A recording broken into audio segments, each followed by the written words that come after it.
Mga dapat tandaan sa pagre-register. Bago magpatuloy, basahin ng maigi ang terms of use. Mag-accept and continue kung ikaw ay agree or mag-decline. Gumamit ng contact number. Siguraduhin lamang na ito ay active. Mag-create ng password. At i-input ang iyong full legal name na tugma sa iyong government-issued ID.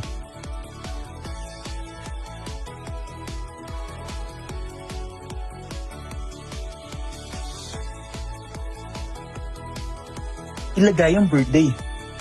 Paalala, dapat ikaw ay 21 years old and above.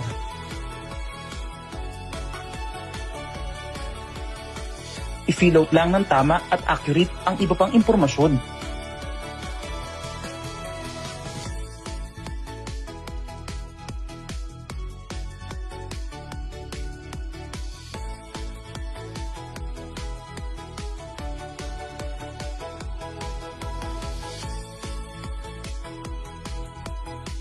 Mag-record ng video ng iyong sarili. Importante na sundan ng tama ang instructions.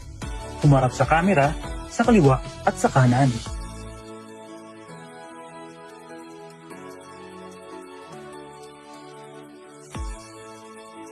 Mag-selfie hawak ang iyong ID.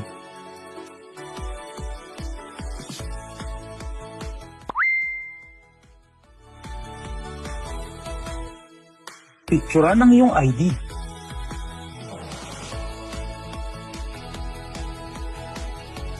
Bago mag-submit, siguraduhin tama ang lahat ng impormasyon na in-input.